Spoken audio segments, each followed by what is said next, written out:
Bonjour à tous, les Mercedes Classe A et CLA A45 AMG, le nom de l'hypercar Lotus confirmé, l'Opel Astra restylé et une McLaren 720 S-Ring pour les enfants, c'était notre sommaire du jour.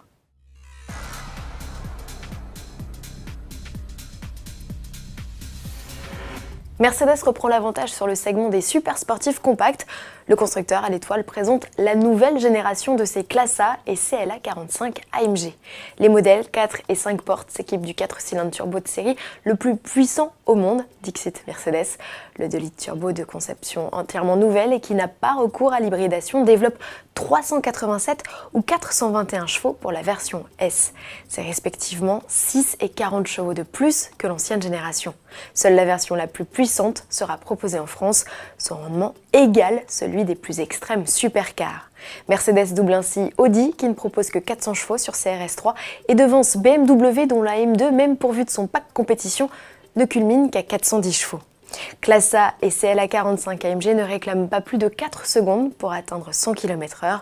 Le bloc est ici associé à une boîte double embrayage à 8 rapports ainsi qu'une transmission intégrale avec fonction drift. Les trains roulants et les suspensions ont aussi fait l'objet d'un travail particulier. Côté look, les deux modèles héritent de la large calandre à lamelles typique des modèles AMG les plus vitaminés et de boucliers redessinés.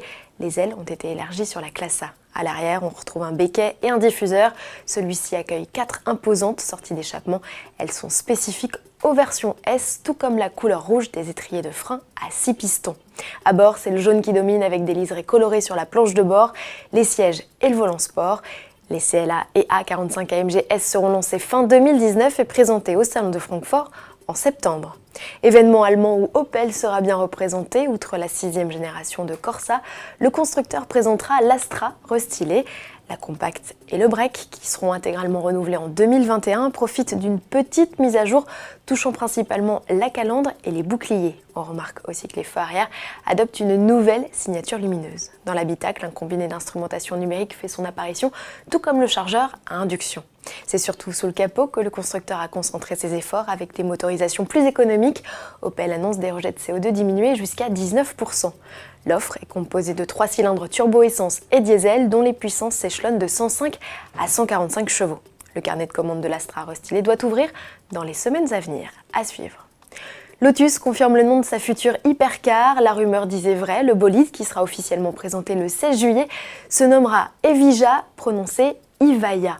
Ce nom signifie le premier être, patronyme parfaitement choisi puisqu'il s'agit du premier modèle 100% électrique du constructeur britannique et le premier lancé sous la direction du chinois Geely.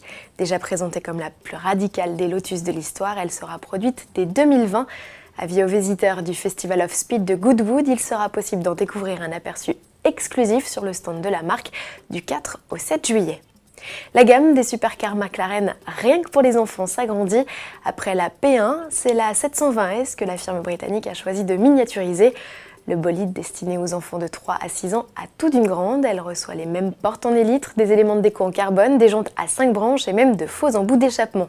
C'est une motorisation électrique qui l'anime. À bord, McLaren propose un écran d'infodivertissement capable de jouer des comptines ou diffuser des dessins animés à partir d'une clé USB. Pour éviter tout risque d'accident, les parents veilleront à enclencher le mode de conduite autonome, ni plus ni moins qu'une télécommande pour la piloter à distance. Tarif 365 €. À demain.